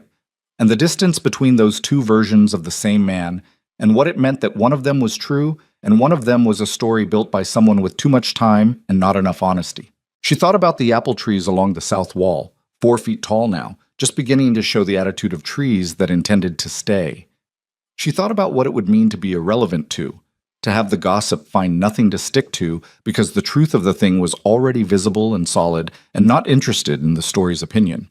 She was not sure yet what Coulter's idea was, but she noticed it with a kind of careful, provisional clarity. She was curious, not afraid, not bracing for something to go wrong. Curious about what came next, about what he was working out in that methodical interior way of his, about what the man she had not chosen and had been learning for 7 months and was not done learning yet had decided to do. That, she thought, was different. That was something she hadn't felt since November, since the wagon ride up the hill, since the key on the washstand, since the first morning of 4:30 and coffee in the dark. She opened her book. The fire burned between them. And Redstone Valley, 6 miles down the road, talked its small-town talk into the summer dark, entirely unaware that something was being decided in the quiet. He didn't say anything about his idea for 3 days. She didn't push. She had learned the shape of his thinking by now. Learned that when Coulter Hayes went quiet about something, it was not avoidance but architecture. That he was building whatever he intended to do from the foundation up, checking each piece before he laid the next one. The ranch ran as it always ran. They got up at 4:30, drank their coffee in the dark, worked through the long summer days, ate together at the table, sat by the fire in the evening. She rode the east fence on Tuesday. He worked the herd on the north pasture. The apple trees grew their slow, patient inches along the south wall. But there was something different in those 3 days. A quality of intention in the house, the way the air changes before a storm. Not threatening, just charged. She felt it in the way he looked at her sometimes across the table, like a man who was measuring a distance and finding it smaller than he'd expected. On the 3rd night, she was washing the supper dishes when he came and stood in the kitchen doorway. Not in his usual way, not the easy, leaning posture of a man being present without purpose. He was standing straight, both hands at his sides, and when she turned and saw his face, she set down the dish in her hands and waited. "I've been thinking," he said. "I know. About the town, about what Agnes Hollis has been doing and what it's going to keep doing." He paused. "And about some things that aren't just about Agnes Hollis." She dried her hands on the kitchen cloth. "All right." He looked at her the way he'd looked at her on the very first day. Steady, direct, no performance of anything. But it was different now than it had been that first day in the church. She knew what was behind it now, or enough of it. "I need to ask you something first," he said, "before I tell you what I'm thinking." Go ahead. Are you staying? She looked at him. What? Here, with me. On the ranch. He said it plainly, without the particular carefully constructed casualness people use when they're afraid of an answer and trying to hide it. He said it the way he said most true things, straight, because he had decided that was the only way worth saying it. The arrangement was, it was what it was. Your father's debt, my offer. I've never pretended it was something more than that in the beginning, but it's been 8 months now, and I need to know if you're here because you feel you have to be, or because you want to be. The kitchen was quiet. Outside, the summer night was in full voice. Insects, the horses, the owl somewhere up in the timber. She thought about the honest answer, the real one, not the practical one or the proud one. She thought about 4:30 in the morning and the key on the washstand and the Christmas gloves, and I'm not sure I got it right. She thought about a man who had watched her become herself in his house and had moved back to make room for it without being asked. I want to be here, she said. That took me a while to know for certain, but I know it now. Something in his face shifted, not dramatically, not the way things shift in performances, but the way real relief moves across a person who has been holding tension for a long time and is only now allowing themselves to release it. All right, he said. He came to the table and sat down, and she sat across from him, and he leaned forward with his forearms on the wood and looked at her directly. Then I want to tell you what I've been thinking, he told her. She listened without interrupting. As he spoke, she watched his face and understood that this was not a spontaneous plan, but something he had built carefully over 3 days, turned over, tested, discarded the parts that were wrong, kept the parts that were right. And when he finished, she sat with it for a long moment because it deserved that. That's a significant thing to do, she said finally. Yes. People will talk about it for years. They're already talking about it for years. I'd rather they were talking about something true. She looked at him. You understand what you're saying. You'd be making a public declaration about us, about what this is. And the town will either respect it or they'll find some other way to twist it. They'll respect it, he said. Not arrogant, just certain in the way he was certain about things he'd thought through completely. Because it won't be a thing they can reframe. The law is clear. Property transfer is recorded. Once it's done, and the record is public, and nobody in Redstone Valley or anywhere else can look at the legal register and tell you that what's yours isn't yours. She was quiet. But that's not the whole reason, he said. The legal piece is, it's the structure. The reason is different.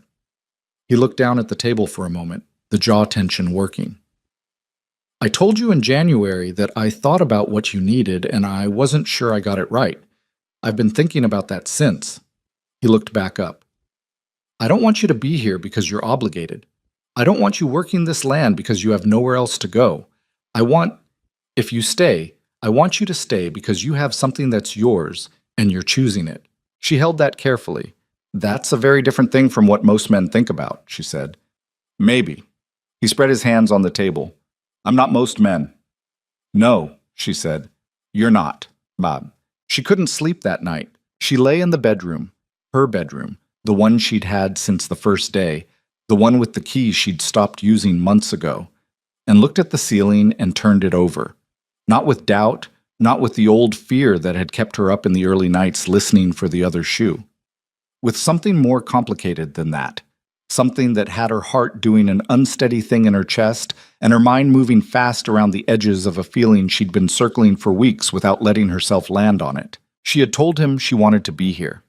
She had meant it, but wanting to be somewhere and understanding what it meant to want it were two different things. And in the dark of the bedroom at 2 a.m, she finally let herself stop circling and look directly at what it was. She loved him, not in the breathless, consuming way of the novels she'd read, where love arrived like a weather event and rearranged everything. It had arrived in the way that things arrive when you've been paying close attention over a long time, slowly, accumulatively, in the pattern made by 100 small specific things. The gloves, the horses' names, the reading glasses bent on the left side, the way he moved through a problem with his whole attention, the jaw tension that never entirely released, the way he'd said, I'm not sure I got it right, which was the truest and most valuable thing any person had ever said to her, because it was a man admitting fault without excuse and without theater. She loved him, and he had just told her that he wanted her to have something that was hers so she could choose freely, which meant he understood something about her that most people in her life had never bothered to look for, which made her love him more, which was a problem and also not a problem at all. She fell asleep around 3 and woke at 4:15 and got up and started the kitchen fire. The Sunday service in Redstone Valley happened in the same small church where they'd been married, and was attended by the same assembled social body of the town that attended everything else, not out of particular devotion, but because the church on a Sunday morning was the one place where the entire town assembled under a single roof, and the entire town knew it, and that knowledge gave the place a weight that had more to do with community than with anything else. Coulter had not been to a Sunday service in 2 years. He had told her this matter-of-factly one winter morning when she'd mentioned it, in the same tone he used for ranch facts. The north pasture floods in heavy rain. The gray has a tender left front foot. I haven't been to Sunday service in 2 years. She hadn't pressed him on it. A man who spent his weeks in honest labor and dealt fairly with everyone he encountered had made his peace with the world in his own way, and she respected that. He went this Sunday. He told her the night before, the same way he told her practical things, without preamble. I'm going to the service tomorrow. I'd like you to come with me. She looked up from her book. Both of us. Yes. She held his gaze for a moment. Is this the thing you were planning? Part of it. She closed the book. What's the other part? I'm going to speak. After the service. She was quiet. You have a right to know what I'm going to say before I say it, he said. I'm not doing this to you. I'm doing it with you if you're willing.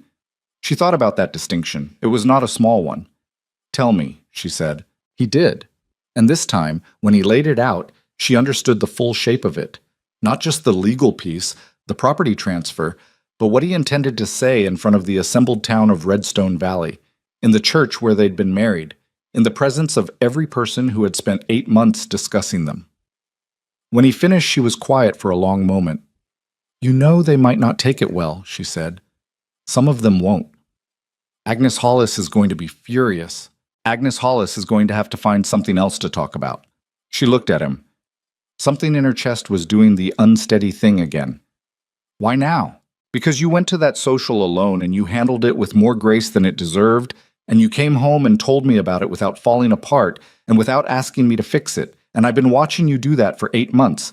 Handle things that should not be yours to handle alone. And I am... He stopped. The jaw tension was pronounced.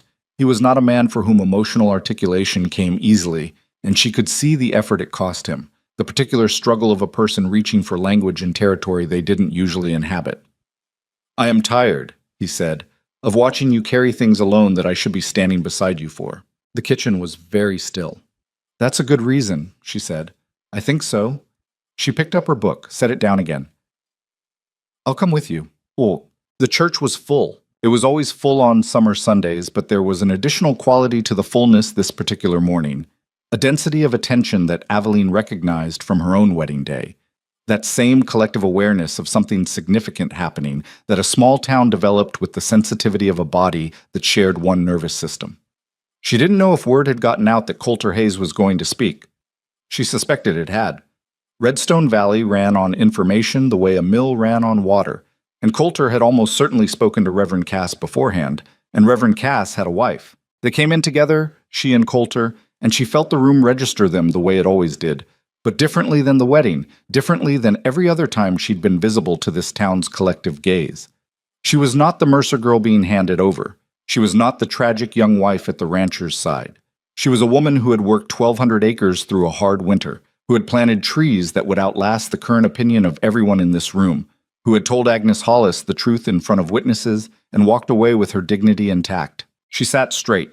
Agnes Hollis was in the 3rd row on the right side, in her usual position of social prominence. Their eyes met briefly when Aveline and Coulter came down the aisle. Agnes's expression was controlled, professionally pleasant, the face of a woman who had decided in advance how she was going to handle today. They sat in the middle of the left side. Her mother was 3 rows back. Aveline caught Ruth's eye and gave a small nod, and Ruth nodded back. And beside her, Dell was already watching with the alert attention of a boy who understood more about what was happening than he was supposed to. The service was ordinary. She couldn't have told you afterward what Reverend Cass spoke about. She sat beside Coulter and felt the solidity of him beside her. The physical presence of a man who took up space without apology, who had come here with a purpose and was sitting with that purpose calmly the way he sat with everything. His knee was 3 inches from hers on the pew.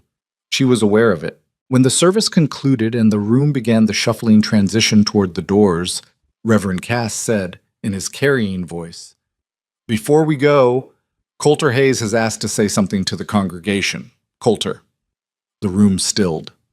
Coulter stood. He was not a dramatic man, and he didn't arrange himself dramatically. He stood up from the pew and turned to face the room, and he waited for the noise to settle. And then he spoke in his ordinary voice, the voice he used for ranch things, for morning coffee conversations, for telling her the truth when it cost him something. "Most of you know why I'm standing up," he said. "If you don't, you will after. I'm going to be brief because I don't have a lot of patience for speeches, including my own." A ripple of uncertain laughter. He didn't acknowledge it. 8 months ago, Elias Mercer came to me with a debt problem and a proposal. I agreed to the proposal. Aveline, he looked at her directly in front of the entire assembled town, didn't get a say in it. That was wrong. I knew it was wrong when I agreed to it, and I told myself the reason I was doing it was practical and reasonable, and some of it was. But the part where she didn't get to choose was wrong, and I've known it since the first day. The room was very quiet. She came to my house in November with a borrowed dress and one bag, and the kind of backbone that most people never develop. She learned the ranch. She worked it. She chose to stay when she didn't have to. He paused. I want to be clear about that. She could have left. I told her that. The choice has been hers. Agnes Hollis was very still in the third row.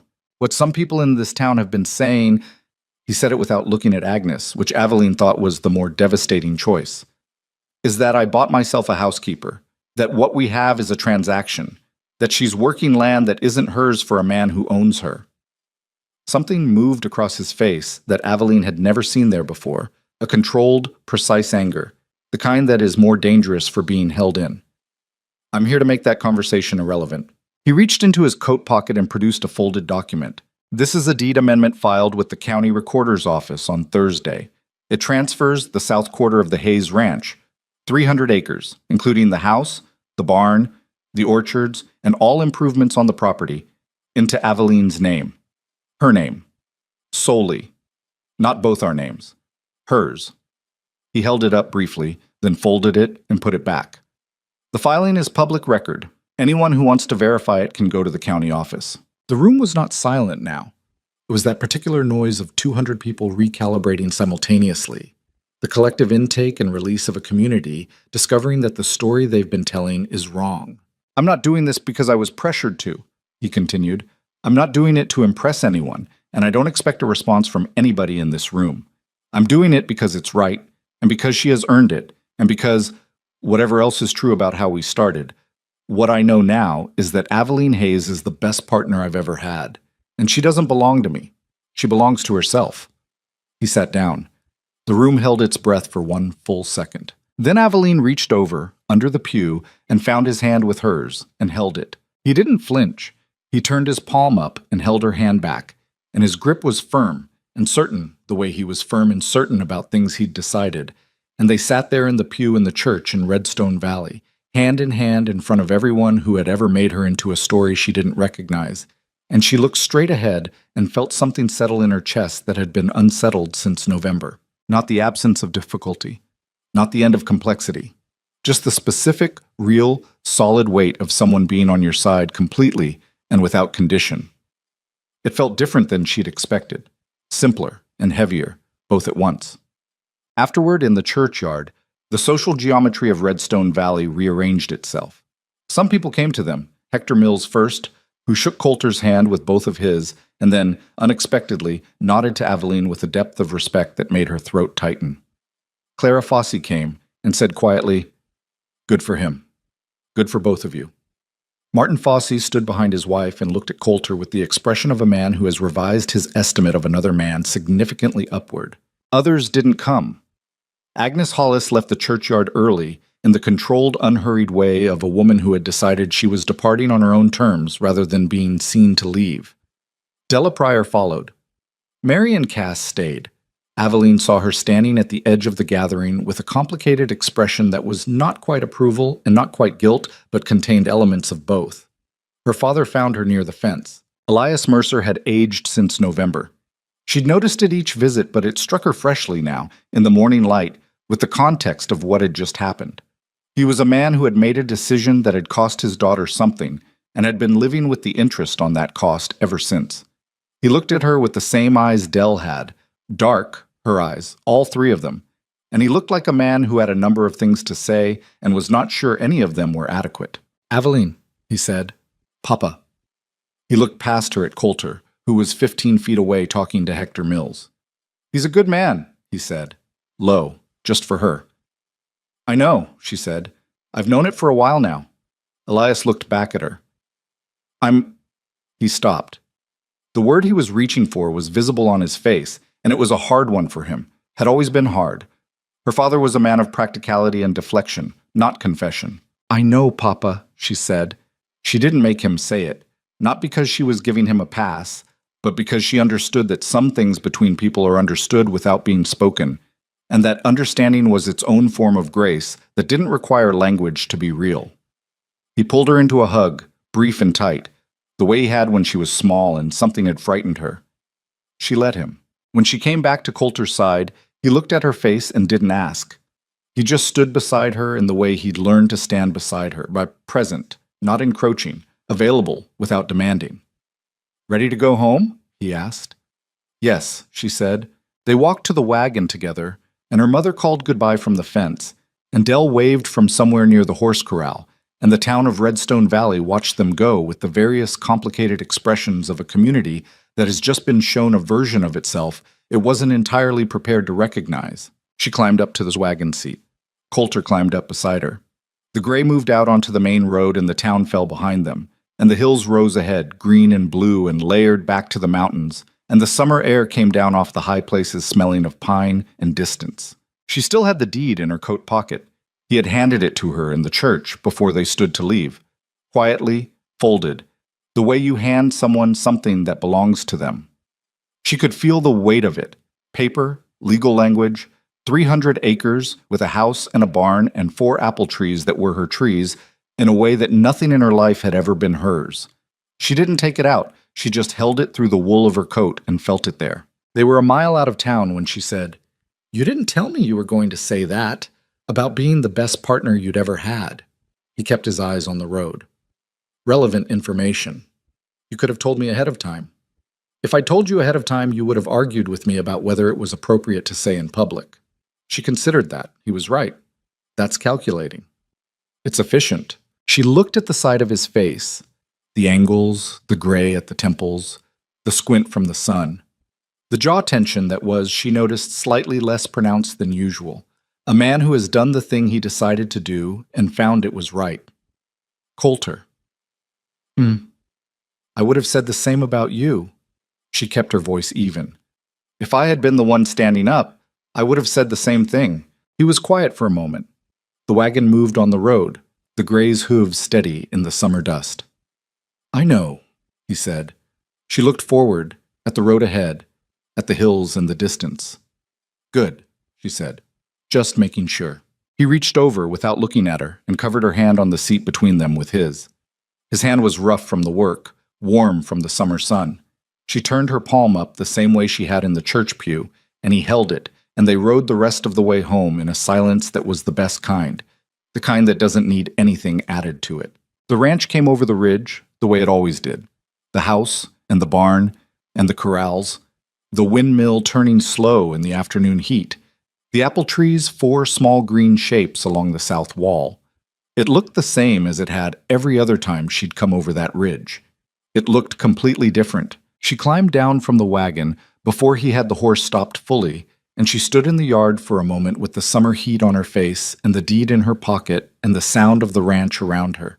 The horses, the windmill, the birds, the particular quality of wind that came down off the mountain in the afternoons, only here, only at this altitude, only on this piece of ground that was hers now in a way that she could hold in her hands. She pressed her palm flat against the wooden post of the paddock fence, the same way she'd pressed it against the cold dirt around the apple tree in May. remembering, claiming, making it real. Behind her, Coulter was unhitching the gray with the easy competence of a man doing something he'd done 1,000 times, and the sound of the buckles and the horse's quiet breath was the sound of her life. This one, this actual one, the one she had not chosen and had chosen anyway, in every small daily way that choosing actually happens. She did not think of it as perfect. It was not perfect. There were debts in this story, literal and otherwise, that would take longer to settle. There were people in that town who would find new angles. There were things between her and Coulter that had not been said yet and would need to be said when the time for them arrived. The ranch itself would break and demand and exhaust and require, the way it always had, the way this land always did. But she was standing in the yard of 300 acres that had her name on them, next to a man who had stood up in front of an entire town and told the truth, and the afternoon light was coming down long and gold off the western hills, and the apple trees were growing.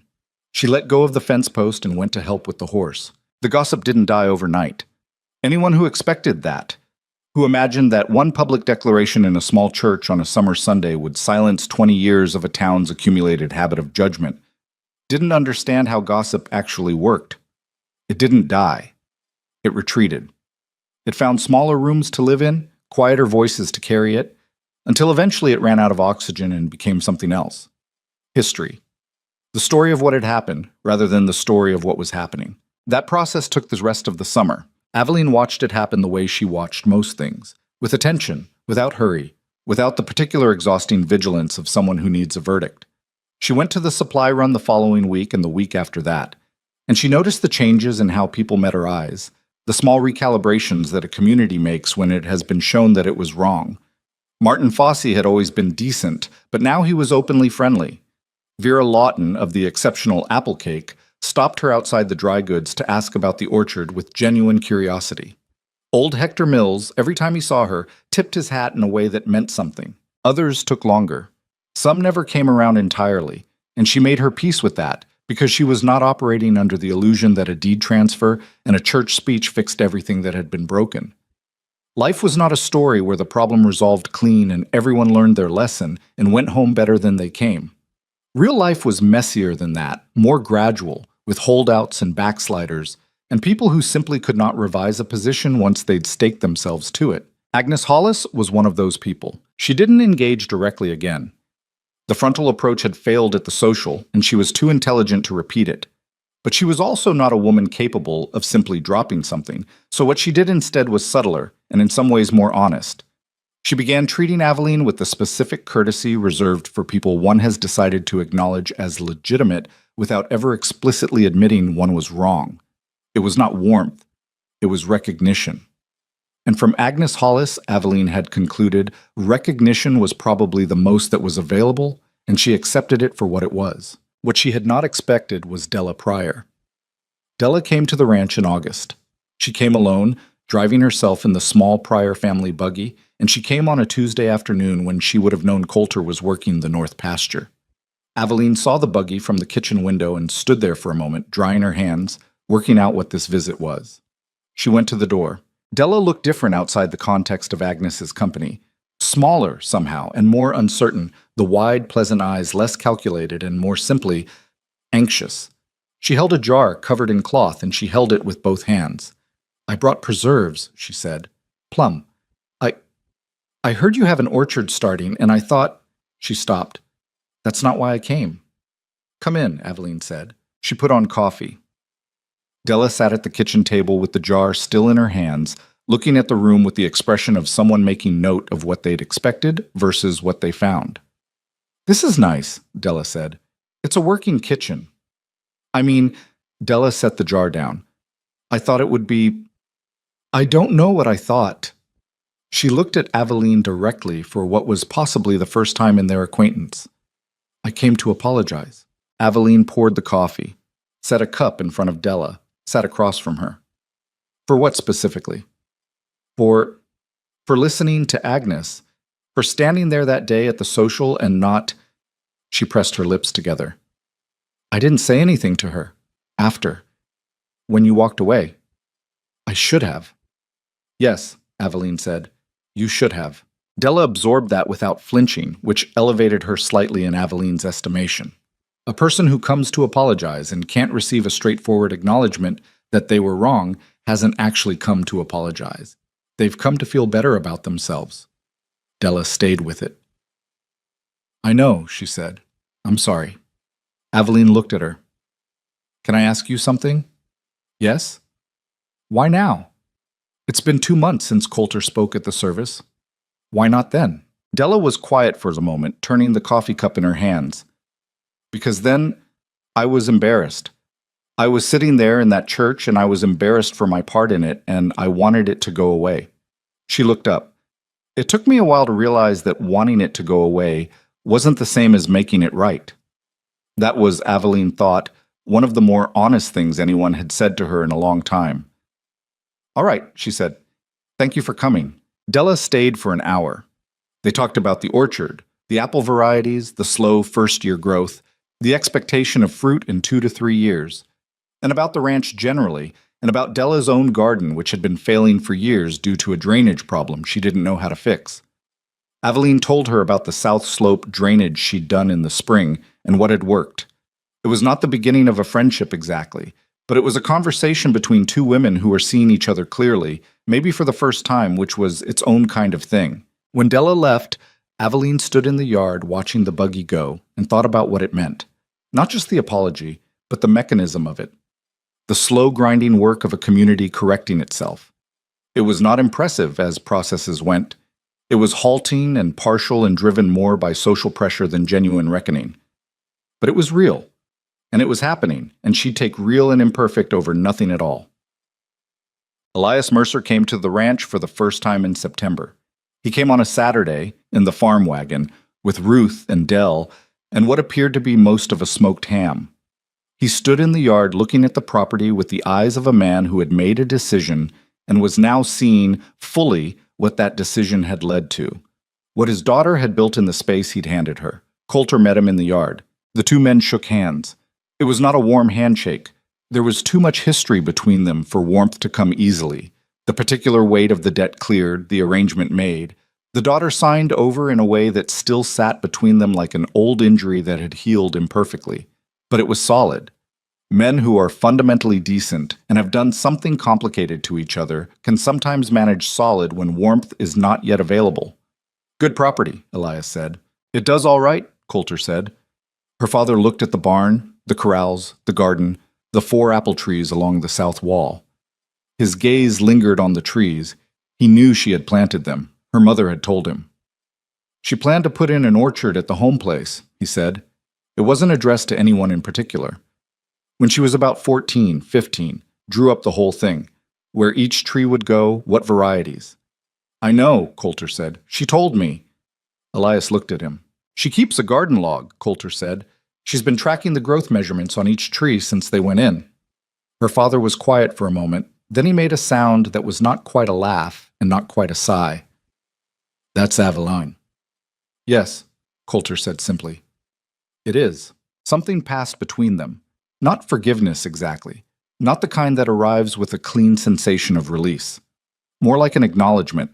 Two men understanding that what had been done between them had led somewhere neither of them had entirely predicted, and that where it had led was good, and that good was its own complicated answer to a complicated question. Aveline watched it from the kitchen window. She did not go out immediately. She gave them a moment she thought they needed without her in it. Then she put the coffee on and went to the door and called them in. The day her family spent at the ranch was the most ordinary day she could remember having in a long time. Ruth and Aveline cooked together in the kitchen. Her mother kept stopping to look at things, the way the shelves were organized, the garden log on the counter, the heavy-duty work gloves hanging by the back door. And didn't say much, but the quality of her mother's silence was the satisfied kind, the kind that says this is right without needing to speak it. Dell attached himself to Coulter the way he'd done in May, asking about the horses, and this time Coulter actually took him out and put him on Tuesday and walked him around the paddock, instructing him with the same focused attention he'd given Aveline the previous winter. She watched from the fence and felt something that was not quite a word, something about family, about what family actually was versus what you were born into, about how it was possible to build things that had not existed before. At the table that evening, all 5 of them, the smoked ham and the potatoes and the last of the summer tomatoes, her father raised his coffee cup and looked at her across the table. Not a toast, not a speech, just a look, father to daughter, carrying everything that was between them. The debt, the arrangement, the wrongness of it, the complicated outcome, the love that had never stopped being there even when it was behaving badly. She raised her cup. He nodded. That was enough. Patron? The first hard frost came in October. She was ready for it. The garden beds covered and the root vegetables in. The orchard trees wrapped at the base with straw, the way the almanac specified for young trees in their first winters. She'd spent 2 evenings the week before doing it herself, Coulter holding the lamp while she worked her way down the row in the early dark. "They'll be all right," he said. "They'd better be. I've put enough work into them. First winter is always the hardest." She looked up at him from where she was kneeling at the 4th tree. "For orchards?" "For most things." She held his gaze for a moment. Then she went back to the straw. The first winter had been the hardest. She knew that. She knew it with the specific knowledge of a person who had lived through a thing rather than just understood it in theory. The early mornings in the cold, the locked door, the burned biscuits on the wedding morning, the church walk with 200 pairs of eyes on her back, the particular loneliness of being in a strange house with a man she didn't know yet. She did not romanticize it. It had been hard and cold, and there had been nights she'd lain in the dark and let herself feel the full weight of what she'd lost. The life she'd planned, the exits that were closed, the version of herself she hadn't gotten to become. But here is what she had come to understand about that loss. The thing she could not have seen from inside it.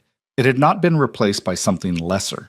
It had been replaced by something she couldn't have designed for herself because it required being in the specific pressure of those specific circumstances to become the person capable of inhabiting it. The self she was now. The woman who rode 1,200 acres and planted trees and told Agnes Hollis the truth and held a deed in her coat pocket was built from the hard winter. She could not have arrived here by an easier road. That was not a comfortable truth. She was not going to stand in a yard and tell people their suffering was secretly good for them, because that was a lie that people told to make other people's pain convenient. The arrangement had been wrong. Her father had been wrong to agree without her knowing. Coulter had been wrong not to find a better way. These things were true and they stayed true. And also, she was here. She had made it hers. Both things, simultaneously, without either canceling the other. She had thought about this enough to have an opinion on it, which was that life was not a simple story where the lessons were clean and the outcomes were proportional and everything balanced out in the end. Life was a complicated story where wrong things happened and sometimes, not always, but sometimes, the person who lived through them found a way to make something real on the other side. That was not a guarantee. It was not a consolation. It was just what she had found on the other side of the worst year of her life, and she held it as a true thing without requiring it to be a lesson that applied to anyone else. The night she told Coulter she loved him, it was November again. Almost exactly a year from the wedding. She had not planned it. She was not a woman who staged emotional moments. The planning of them required a kind of theatrical self-consciousness she had never possessed. It happened the way real things happened, which was in the middle of an ordinary evening that had no particular claim to significance. They were at the table after supper. He was reading. She was going through the garden log, making notes for the spring, thinking about what she wanted to add to the south beds. The fire was going. The ranch was making its evening sounds around them. The sound she knew as well as she knew her own heartbeat now, that had become the ambient sound of her life. She looked up from the log. She looked at him. The reading glasses, the lamp, the book held in both hands, the jaw tension that had become, over the year, something she felt a proprietary concern about. The gray at his temples had spread slightly. The bent left arm of the glasses had not been fixed. There was a small scar on the back of his right hand from a wire repair in July that she had cleaned and bandaged herself, sitting at this table, while he tried to tell her it was fine and she told him it wasn't. She loved him with the plain, unglamorous, daily love of someone who had watched a person be themselves completely over a long time and found the whole of it, the difficult parts and the good parts and the parts that were neither, worth staying for. Coulter. He looked up. "I love you," she said. The way she said true things, directly, without preamble, without the softening that would have made it smaller than it was. He was still for a moment. The book stayed in his hands. His face did the thing it rarely did, moved through something complex and visible, something she didn't try to read too quickly because it deserved the time it needed. Then he set the book down on the side table. "I know," he said. She almost laughed. "That's your response." "I've known it for a while." He looked at her with those steady eyes. "I was waiting for you to know it too." "How long?" He thought about it. "May," he said. "When you planted the trees." She looked at him. "You didn't say anything." "It wasn't mine to say first." He leaned forward, forearms on his knees. "It needed to be yours. Same as everything else here needed to be yours." She sat with that for a moment. The fire crackled. The ranch breathed around them. "I love you," he said then, quietly, the way he said things that cost him something. Not decorated, not performed, just the truth, offered the same way he'd offered the key on the washstand and the Christmas gloves and the deed in the church, with the straightforward decency of a man who had decided what was right, and did it without making a production of himself. She got up from her chair and crossed the room and sat beside him on the bench near the fire. He made room without being asked. She leaned her shoulder against his, and he put his arm around her, and they sat there in the warmth, looking at the fire. It was not a grand moment. The house still needed work on the north side eaves. The apple trees were young and uncertain and might not survive a hard enough winter. There were people in Redstone Valley who would never fully revise their opinion. Elias Mercer still had not said directly to Aveline what she knew he felt, and might never find the language for it. The ranch would demand everything they had every year for the foreseeable future, and some years it would demand more than they had, and they'd have to find it anyway. None of that was resolved. None of it was clean. But she was sitting by the fire in November, in the second year of a marriage she had not chosen, with a man she had chosen every single day since she understood what choosing actually meant, not the grand gesture, not the single moment of decision, but the daily small repeated acts of showing up and staying and doing the work, and being honest and trying again. That was love. Not the version from the novels, not the breathless rearranging of everything. The version that existed in the ordinary evening, the coffee at 4:30, the gloves that fit, the lamp by the chair. She pressed closer to his side and he held her, and the fire did what fires do, and the ranch settled around them for the night. Outside, the first snow of the second winter was coming down off the mountain. She could hear the particular quality of silence that snow brought, the way it muffled the world and made the space inside feel more itself. The apple trees were wrapped and waiting. The horses were in and fed. The garden was put to bed. The deed was in the top drawer of the chest in the bedroom, next to the iron key she no longer used and kept anyway, because some things you kept not because you needed them, but because they were true. She had come to this house with one bag and a borrowed dress and a determination to survive. She had stayed because it became her home. The difference between those two things, between surviving and staying, was not a dramatic one. It didn't happen in a single moment or announce itself with any fanfare. It happened in the accumulation of ordinary days, in the decision made quietly and repeatedly to be present in the life she had, instead of mourning the one she hadn't gotten. It happened because a man had offered her a key and let her decide whether to use it, and because she had been stubborn and clear-eyed enough to see what was real instead of what was comfortable to believe. She was not a tragic story. She was not a lucky one either. She was a person who had been put in an impossible position and had found, in that position, something true about herself. What she could bear, what she could build, what she would and would not accept, and what it felt like to be fully, plainly herself in a life that belonged to her. The snow came down in the dark outside. The fire burned inside. And Aveline Hayes, Aveline Mercer. Aveline, her grandmother's stubborn jaw and her mother's capable hands and her own particular way of holding things that mattered, sat in the warmth of the life she had made and let it be enough. It was. It was more than enough. It was hers.